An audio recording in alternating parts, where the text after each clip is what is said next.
دوست دارم چشم آسیاتو، خوش دارم صورت ما تو.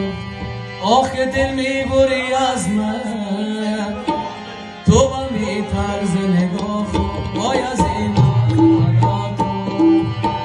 آنیا خوشگل من، تو عزیز دل من، با تو باید حل بشه همه مشکل من، با تو باید حل بشه همه مشکل من. دوست دارم چشم آسیاتو، خوش دارم صورت ما تو. آخه دل میبری از من، تو با می طرز نگاه وای از این آز و داتو. آنیا